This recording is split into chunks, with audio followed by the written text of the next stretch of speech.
के दिन अर्थात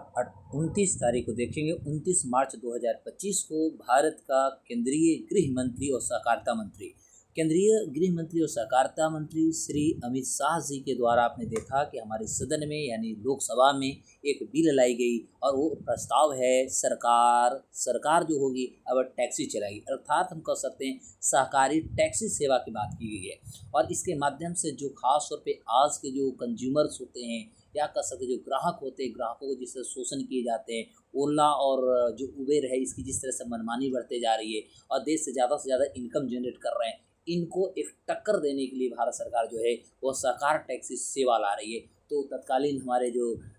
गृह मंत्री हैं अमित शाह जी ने, इनके द्वारा कल ही लोकसभा में बिल लाई गई और एक प्रस्ताव भी कहा गया कि भारत बहुत जल्दी हम कह सकते हैं कि सहकारी टैक्सी सेवा लाएगी, जो कि भारत के नागरिकों को, कंज्यूमर के साथ साथ यहाँ जो ड्राइवर हैं, चालक हैं, जो इसके द्वारा वो अपने रोज़मर्रा उनकी जो रहन सहन और उनकी जो ज़रूरत की चीज़ें होती हैं वो फुलफ़िल करते हैं, उनको जिस तरह से अभी सही वे में यदि देखा जाए उनका इनकम नहीं जनरेट हो रहा है, ये सभी को भारत सरकार अब जनरेट करने के लिए, उनको एक अच्छी रोज़गार देने के लिए, उनको अच्छी इनकम देने के लिए सरकार टैक्सी सेवा ला रही है। और इसके माध्यम से उबेर और ओला जैसे जो संस्थाएं हैं, ये दोनों को टक्कर दिया जाएगा और देश के सरकार जो है, सरकारी एजेंसियां जो होगी वह इस तरह से संस्थाएं चलाएगी, इस तरह से अब हम कह सकते हैं कि टैक्सी भी चलाएगी और लोगों को सेवा प्रदान भी करेगी। इसके लिए सरकार एप्लीकेशन भी लॉन्च करेगी और उस एप्लीकेशन के माध्यम से आप गाड़ी को बुक भी कर सकते हैं और यातायात का सुविधा का आप जो सुविधाएं होंगी उसका आप भरपूर उसका प्रयोग कर सकते हैं। तो मेरे दोस्तों, आज हम बात करें जाए सहकार टैक्सी सेवा जो अमित शाह जी के द्वारा पिछले दिन लोकसभा में लाई गई है। सबसे पहले हम जानते हैं कि इसको लाने के पीछे जो उद्देश्य या लाभ इससे क्या होगा। देखिए, इस सेवा का उद्देश्य जो है वह है कि टैक्सी और बाइक और ऑटो रिक्शा जो चालक हैं उनको सीधे लाभ पहुंचाना और यात्रियों को किफ़ायती परिवहन सुविधा को उपलब्ध कराना, क्योंकि ओला और जो उबेर है इसकी मनमानी बढ़ गई है। ये खूब अपने मनमानी बढ़ा करके लोगों से ज़्यादा इनकम जनरेट कर रहे हैं, तो कहीं ना कहीं लोग शोषित भी हो रहे हैं।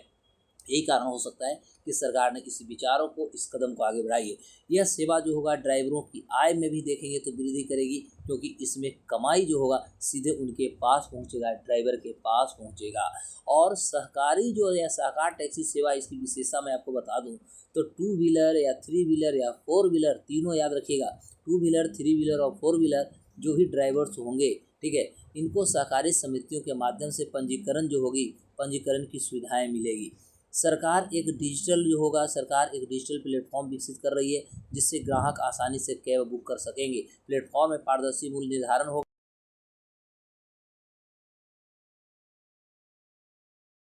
तो जैसा कि मैंने बताया कि सरकार जो है कि डिजिटल प्लेटफॉर्म भी विकसित कर रही है जिससे कि ग्राहकों को आसानी से कैब बुक को कर सकेगा। साथ ही साथ मैं आपको बता दूं कि प्लेटफॉर्म में पारदर्शी मूल्य जो होगा निर्धारण होगा, जिससे कि कोई छुपे हुए शुल्क उस पर नहीं लगेंगे और यात्रियों को सस्ती दरों पर ये सेवाएं उपलब्ध कराई जाएगी। तो यह सरकार की बहुत बड़ी कह सकते हैं कि एक कदम हो सकती है। ओला उबेर को अब प्रतिस्पर्धा मिला, यानी उनको अब कंपटीशन दिया जाएगा। सरकार जो होगी इसके माध्यम से उनको कंपटीशन देगी, अर्थात कहेंगे हम ओवरऑल कर सकते हैं कि जो भी हमारा सहकार टैक्सी सेवा ओला और उबर जैसी निजी कंपनियां के माध्यम से ये मॉडल जो होगी इस मॉडल के आधारित होंगे, लेकिन इसमें जो ड्राइवरों को अधिक से अधिक लाभ दिलाने के लिए सरकार की योजना है। वर्तमान में निजी कैब सेवाओं के यदि देखिएगा तो खिलाफ मनमाने जो किराया और ड्राइवरों को उच्च कमीशन वसूलने की शिकायत सरकार को रोज मिल रही थी। तो यही कारण थी कि सरकार ने इस पर कदम उठाया है। सरकार की यह पहल जो होगी इन समस्याओं को समाधान करेगी और यात्रियों तथा ड्राइवरों दोनों को इससे लाभान्वित किया जाएगा। तो यह कह सकते हैं सरकार का एक बहुत सकारात्मक कदम है, सकारात्मक पहल है,